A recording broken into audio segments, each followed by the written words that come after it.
안녕하십니까? 역사적 바울의 도전 15강 잠든 자들이라는 제목으로 오늘 공부해 보겠습니다. 바울과 하나님이라고 하는 네 번째 주제의 세 번째 과입니다. 제가 인류 구원에 대한 비전이라는 부제를 붙여 보았습니다. 우리가 지난 시간에 사랑에 대해서 공부하면서 고린도전서 12장, 13장, 14장의 성령의 은사에 대해 살펴보았습니다. 오늘은 한 장 넘어가서 고린도전서 15장을 볼 텐데요. 그것은 우리가 잘 아는 부활장입니다. 이 고린도전서 부활장에 보면 15장 20절에 이런 말이 있습니다.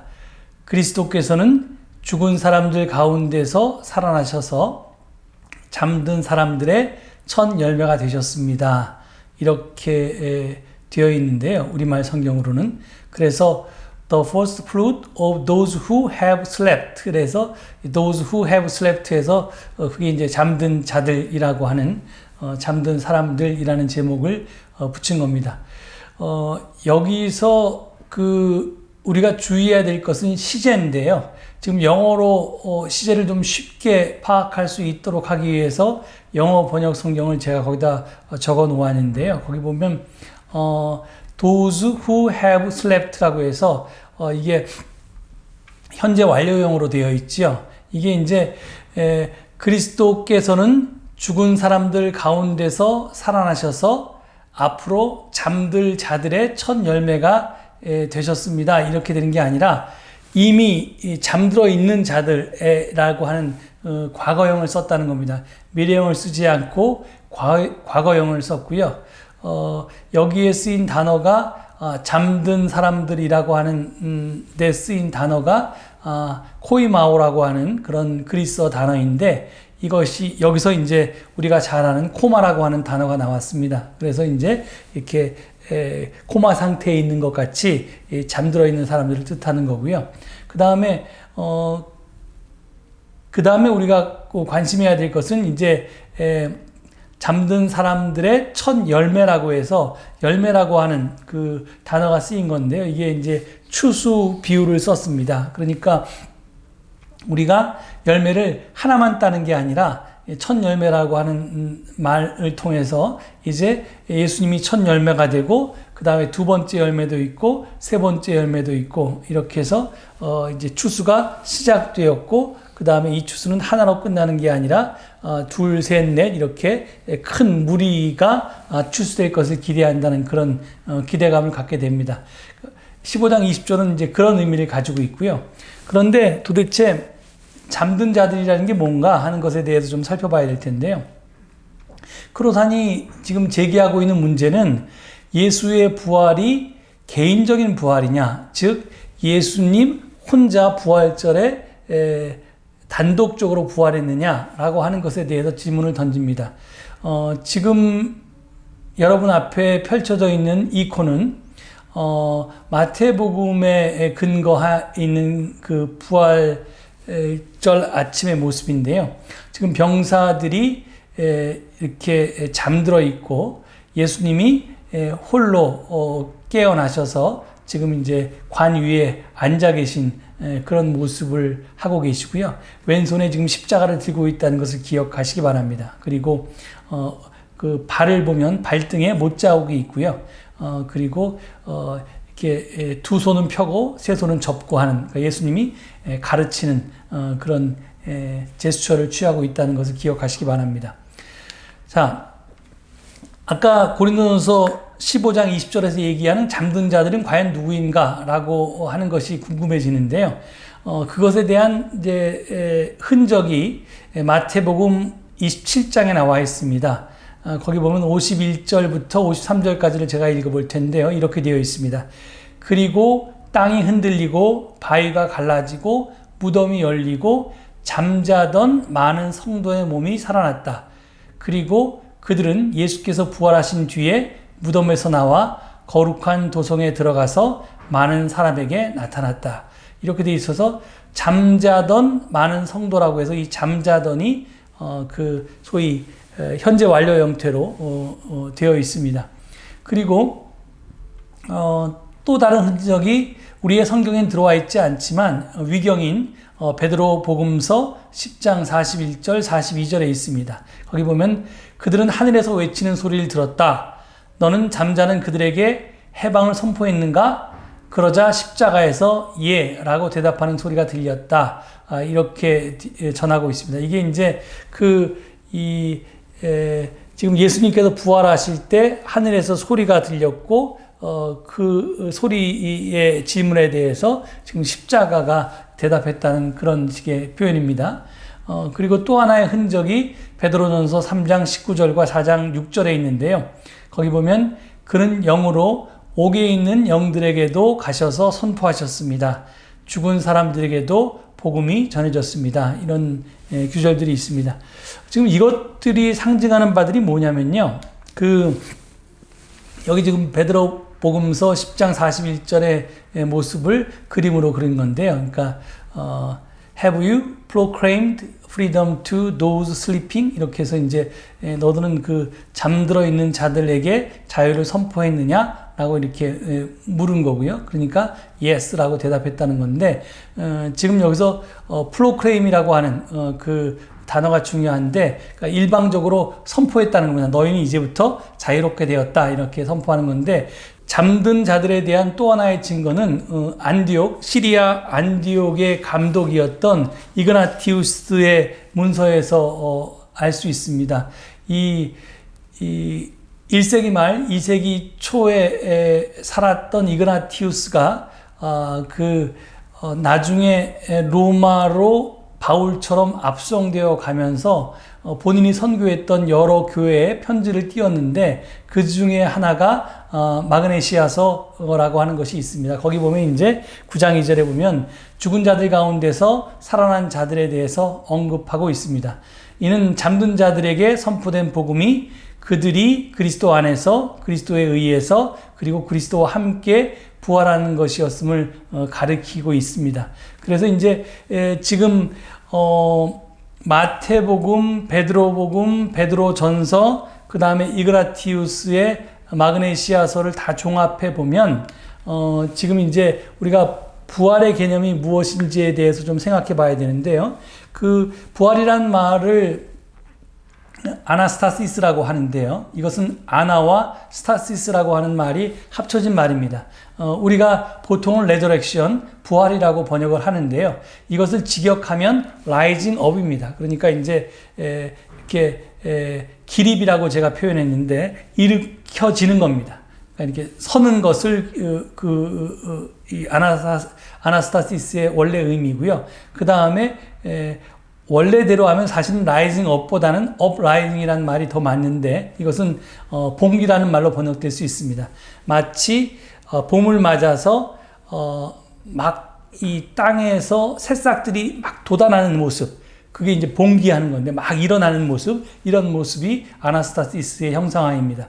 그러면 이제 이런 아나스타시스가 이 부활이라고 하는 것이 누구를 위해서 또는 무엇에 대해서 이렇게 일어났는가 하는 것에 대해서 이제 질문하게 되는데요. 지금 이 크로산이 가장 최근에 발행했던 레저렉팅 이스터라고 하는 책이 있는데 이 책을 부활하는 부활절이라고 번역할 수 있겠죠. 여기에 부제가 How the West Lost and the East Kept the Original Easter Vision 이렇게 되어 있습니다. 그러니까 번역하면 어떻게 동방교회는 그러니까 원래적인 부활의 비전에 대해서 지켜냈고 서방교회는 잃어버렸는가 하는 이제 그런 내용들을 담고 있는데 잔 도미닉 크로산이 그의 부인인 세라 섹스턴 크로산과 함께 유럽과 이 터키 이를 비롯한 이 초대교회의 지역들을 쭉 돌면서 여러 가지 성화들을 이렇게 교회의 뭐 조각상, 이콘 이런 것들을 연구하면서 이 서양교회와 동방교회의 부활절의 생각들이 어떻게 다른가를 이렇게 연구한 그런 연구소입니다. 그러니까 이제 동방교회 부활절 비전은 동방교회는 여러분 잘 아시는 것처럼 이제 로마 제국이 동로마 제국과 서로마 제국은 나뉘었을 때 동로마 제국에 속했던 그런 지역입니다.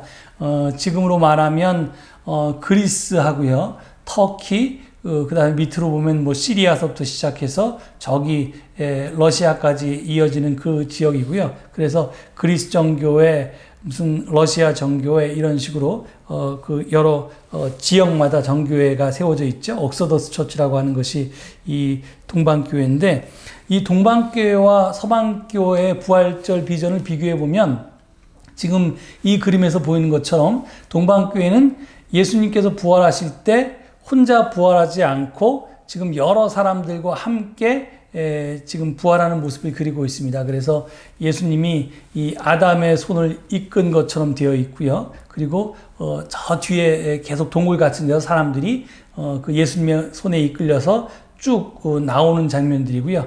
예수님이 이제 이 무덤에 들어오시면서 이 무덤 문을 부순 모습이 있고, 지금 문지기였던 문지기는 지금 저기 구석에 가서 벌벌 떨면서 숨어 있는 모습이 있습니다. 여기에 비해서 이게 동방교회 부활절에 대한 그림이었다면, 서방교회는 지금 이 빈 무덤에 천사가 앉아 있고, 그 다음에 이제 막달라 마리아를 비롯한 여러 여인들이 무덤이 비어 있는 걸 확인하는데, 예수님은 혼자 이렇게 부활하셔서 지금 반쯤 하늘로 이렇게 승천하신 그런 모습이 그려져 있습니다. 이게 이제 동방교회와 서방교회의 부활절 이콘의 차이점인데, 가장 큰 차이점은 이게 집단적인 부활이냐 아니면 단독적인 부활이냐, 이것의 차이입니다. 그래서 그 동방교회는 커뮤널 레저렉션, 그러니까 집단적인 또는 이제 공동체적인 그런 부활이고요. 다른 말로 표현하면 유니버설, 일반적인 또는 보편적인 부활이라고 얘기할 수 있고요. 서양 교회는 그런 이제 보편적인 부활 또는 이 집단적인 부활에 대해서 이제 폭이 되어 있는 그림을 알 수가 있습니다. 그렇다면 이제 그러하니 왜 이렇게 동방교회와 서방교회가 부활에 대한 개념이 달랐나 하는 것은 나중에 우리가 확인하겠지만, 동방교회는 원래부터 유대교의 바리새파 사람들이 가지고 있던 부활에 대한 생각을 그대로 기독교가 가져온 거고요. 서방교회는 그것을 포기하게 됐는데, 그 포기하게 된 이유는 이제 여러 가지로 추측이 됩니다. 근데 그 중에서 가장 큰 이유라고 생각되는 것은 예수님께서 우리가 성금요일 날 예수님이 십자가에 달려서 돌아가시고요. 그 다음에 성토요일이라고 얘기하는 이 토요일 날 무엇을 하셨냐, 이 문제인데, 그리고 이제 일요일 날, 주일 날 새벽에 부활하셨으니까 이 토요일 날 무엇을 하시는가 하는 것이 문제인데, 이제 동방교회에서는 이 토요일 날 예수님께서 수월에 내려가셔서, 즉 모든 죽은 자들이 가 있는 이 수월에 내려가셔서 그들을 죽음에서부터 일으켰다라고 이렇게 생각하고 믿는 거고요. 그래서 아까 그런 흔적이 마태복음에도 있고 베드로 복음서에도 있고, 그리고 이제 다른 베드로 전서에도 있고 이그나티우스의 문서에도 있는 겁니다.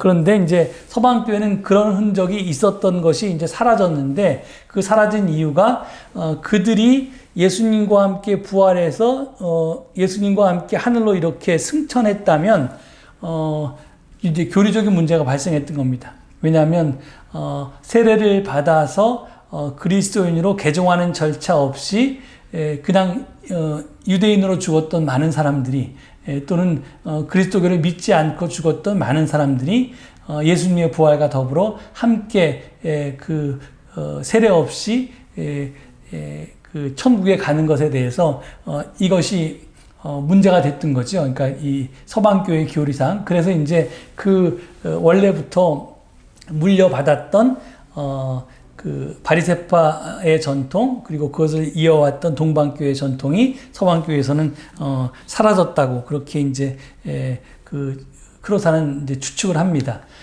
그래서 이제 아까 제가 말씀드린 것처럼 성토요일 날 소위 지역 정복이라고 표현되는데요. 할로윈 of hell이라고 하는 로빙 오브 헬이라고 하든지요. 하여튼 그 부분, 성토요일 날 예수님께서 스올에 가서 또는 지옥에 가서 이 죽은 자들에게 자유를, 해방을 선포하는 그 지역 정복이 유지되는 게 동방교회고요. 그것이 없어지는, 소멸된 것이 바로 서방교회다, 이렇게 보시면 되겠습니다. 자, 지금 이 동방교회가 그럼 이제 가지고 있는 그 집단적인 부활의 그림들에 대한 좀 설명을 조금 드릴 텐데요.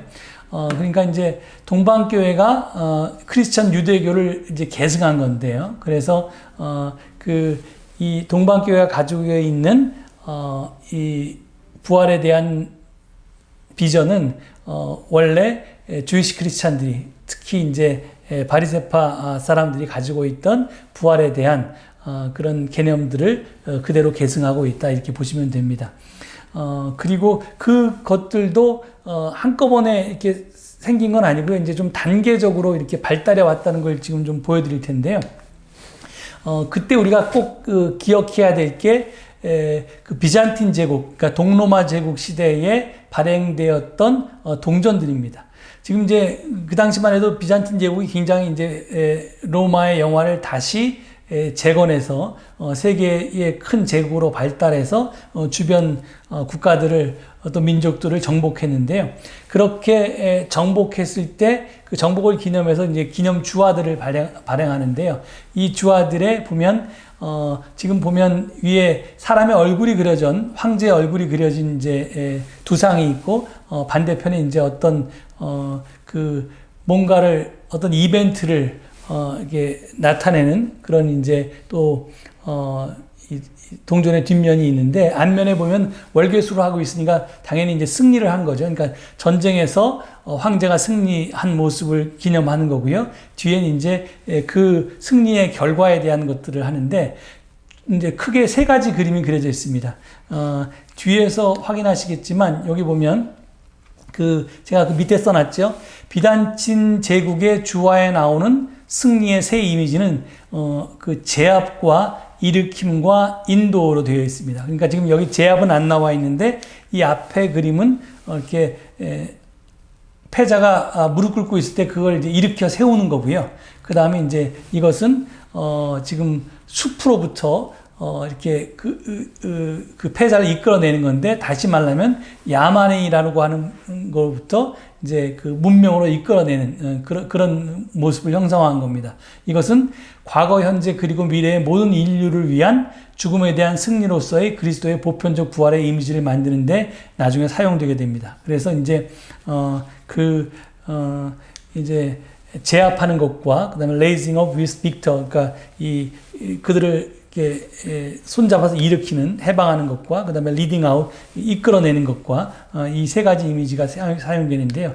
지금 이제 키프로섬이라고 하는, 사이프러스라고 우리가 부르는 거죠. 그 그리스의 밑에 쪽에 있는 지금 이제 섬나라인데, 거기에 보면 그 섬 중앙에 그 성 마마스 교회라고 하는 교회가 있는데요.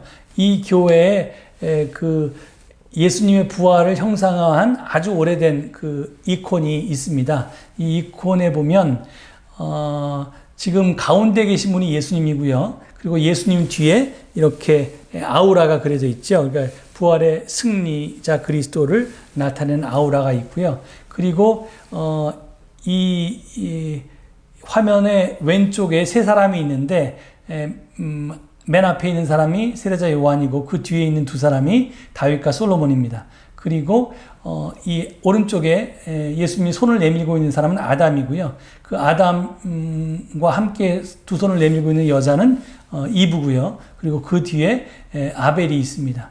그리고 예수님은 보면 지금 이 머리에 빛나는 광채 때문에 잘 안 보이지만 왼손에 십자가를 들고 있고요. 그 다음에 오른발 왼발에 못자국이 지금 찍혀 있습니다.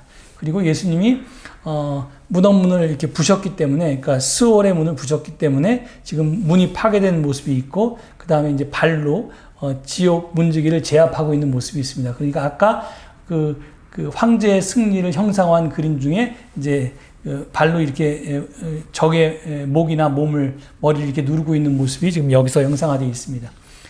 이런 그림이 지금 계속해서 반복이 되는데요. 여기 보면 이제 이 다음 그림은 초기의 이콘인데, 여기서는 이제 손을 뻗어서 아까 황제가 이제 패배자들을 일으켜 세우는 것처럼 지금 아담을 죽음에서부터 일으켜 세우는 그림이 있지요. 여기도 이제 앞에 이브와 아벨이 존재하고 뒤에 세례자 요한과 다윗과 솔로몬이 뒤에 보입니다. 역시 또 십자가를 왼손에 들고 있고요. 그리고 이제 중기로 넘어가게 되면 조금 이제 발달하는데, 아까 그 동전의 세 번째 모습입니다. 야만에서 문명으로 이끌어내듯이 손을 잡고 앞으로 걸어 나갑니다. 그래서 이제 천국을 향해 가든지 하나님 나라 향해 가든지 이런 식의 모습이 형상화되어 있습니다. 지금 이것도 마찬가지죠. 거의 똑같은 모습으로 이제 역동적인 모습으로 앞을 향해 나가면서 이제 한쪽 팔로 이렇게 이끄는 모습이 있고요.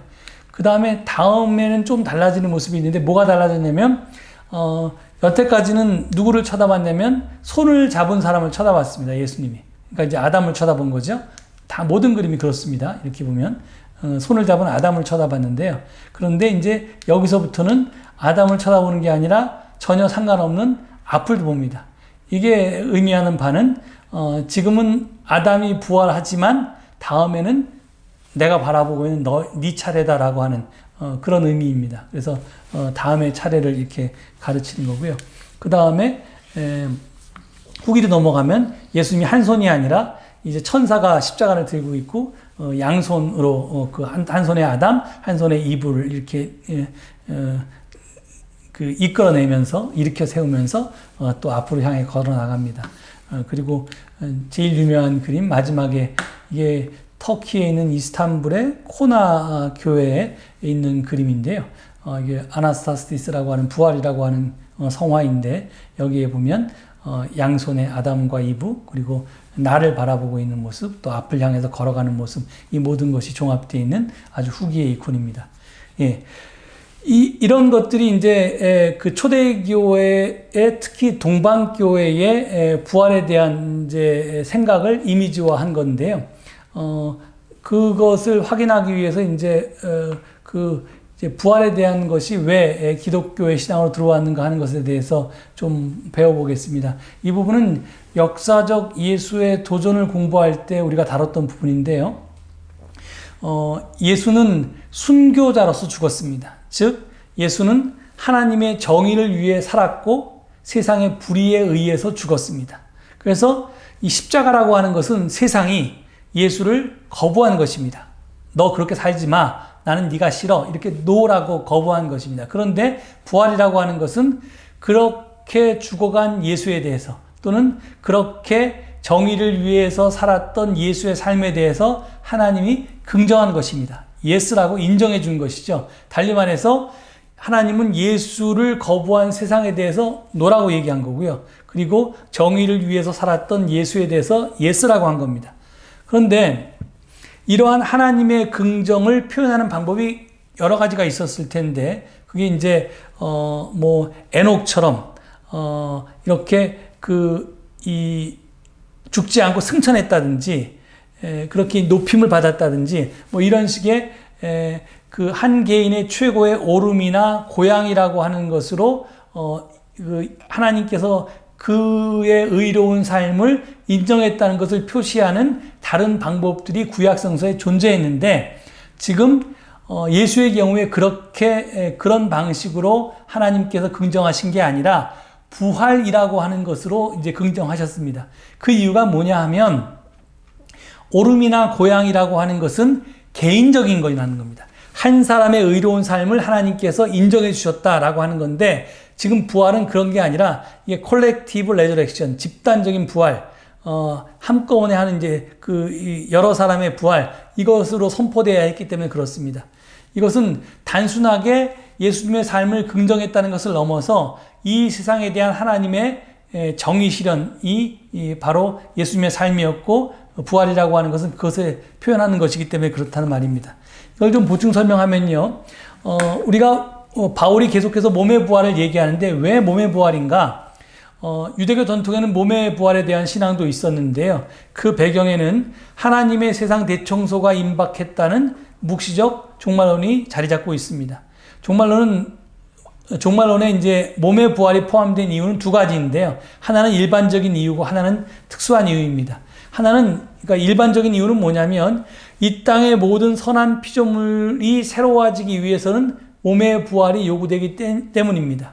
그러니까 새로워진 몸이 없이 어떻게 새로워진 피조물이 가능하겠는가 하는 질문입니다. 그러니까 우리가 새로운 세상을 바라고 빌기 위해서 하다못해 목욕 제기하고 깨끗한 옷 갈아입고 이렇게 신께 비는 그런 것처럼 새로운 세상을 맞이하기 위해서 내 몸과 마음과 모든 것을 다 이렇게 새롭게 하고 깨끗하게 해야 된다. 그런 면에 있어서 이제 새로운 몸이 필요했다는 거고요.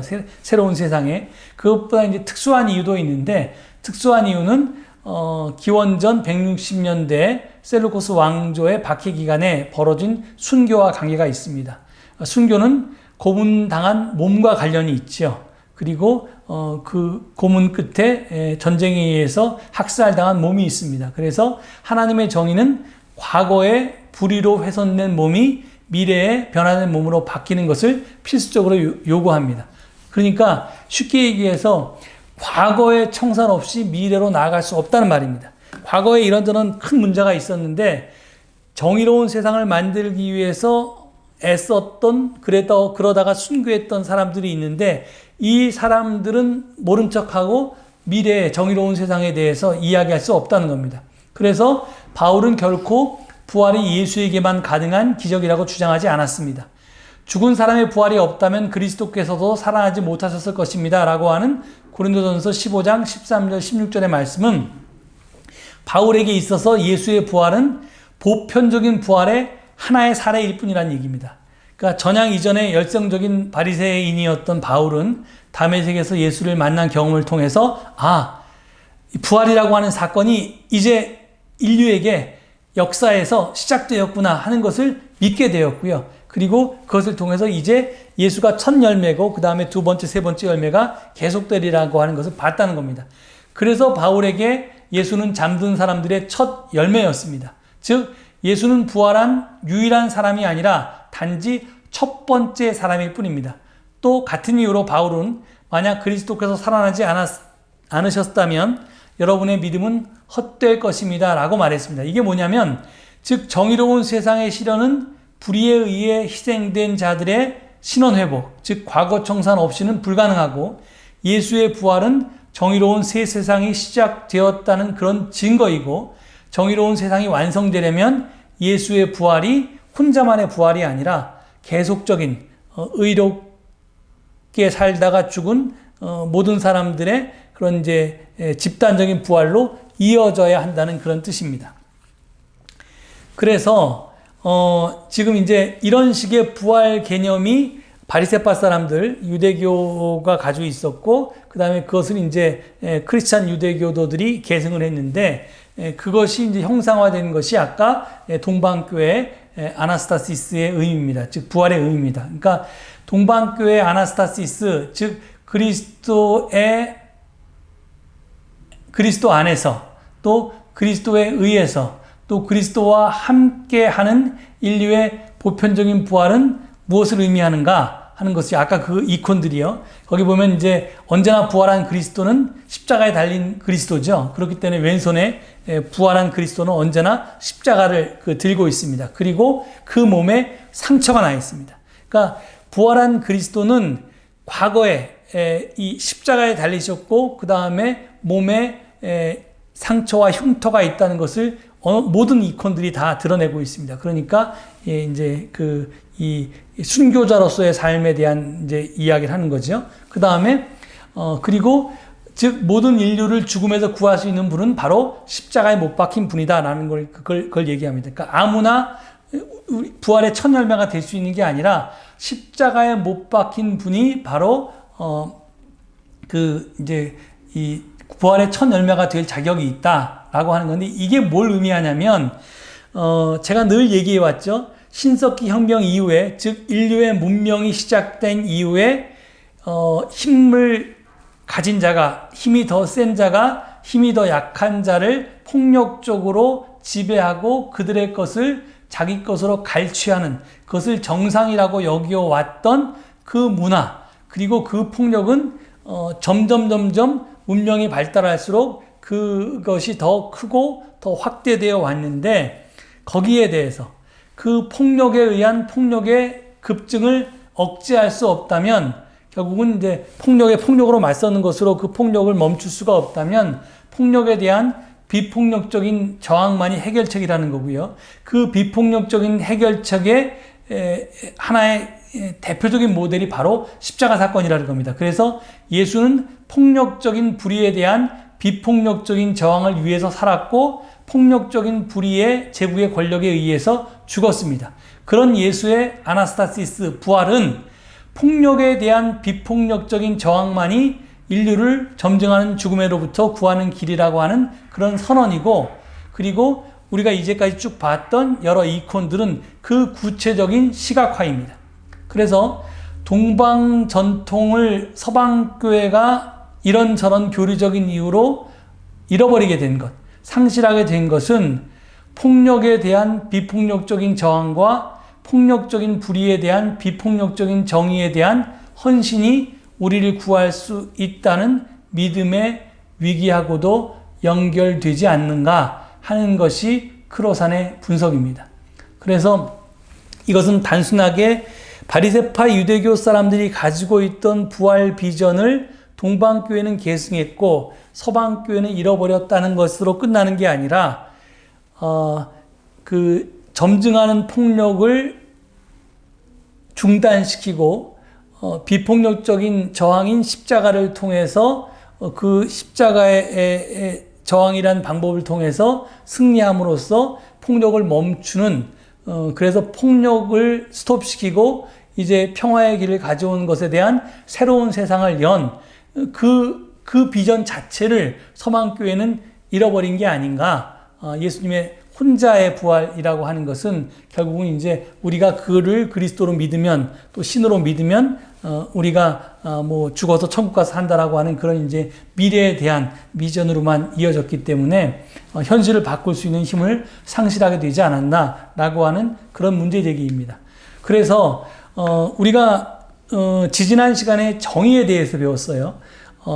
믿음에 의해서 은총으로 정의롭게 되는 것, 그리고 그 정의는 잔인한 그런 어떤 응보적인 정의나 보복적인 정의가 아니라 사랑에 바탕한 정의다. 그래서 지난 시간에 사랑과 정의가 동전의 양면처럼 같은 개념이다. 그래서 사랑이라 쓰고 정의라 읽는다 하는 것을 배웠습니다. 그것의 완성이 바로 하나님 나라 아니겠습니까? 근데 그 하나님 나라를 이루는 방법은 결국은 폭력이 만개한 이 세상 속에서 비폭력적인 저항으로 즉 사랑에 바탕한 정의로 그것을 이제 뒤집어 엎는, 전복시키는 것이 필요한데, 그 전복의 구체적인 모델이 바로 예수의 십자가 사건과 부활 사건이었다. 그리고 그것이 예수 한 사람에게 끝나는 게 아니라 그것을 계속해서 이어지는 사건으로, 즉 예수 한 사람의 독단적인 부활이 아니라 예수 과거에 의롭게 죽은 사람들, 그리고 앞으로 또 폭력에 맞서서 의롭게 죽어갈 모든 사람들이 함께 그 일에 이제 동참하는 거다라고 해서 이제 그 집단적인 부활의 의미가 중요하다는 거고요. 그래서 이제 크로산이 마지막으로 하는 얘기는 뭐냐면 우리가 미래로 나아가기 전에 평화와 화해 임무에 우리가 헌신해야 된다라고 하는 것에 대해서 이야기하는 것으로 부활의 의미에 대한 강의를 마치고 있습니다. 예, 이것으로서 오늘 고린도전서 15장에서 나온 부활장에서 특별히 잠든 자들이라고 하는 그 단어의 의미에 대해 살펴보면서 서방교회는 잃어버렸고 동방교회는 간직히 하고 있는 이 집단적인 부활의 의미가 우리에게 주는 그런 교훈이 무엇인가에 대한 것을 살펴보았습니다. 예, 긴 강의 듣는다고 수고하셨고요. 이제 다음 시간에 마지막 일치를 위한 화해의 여정에 대한 바울의 마지막에 대해서 살펴보는 것으로 역사적 바울을 마감하도록 하겠습니다. 그럼 다음 시간에 또 뵙겠습니다. 수고하셨습니다. 안녕히 계십시오.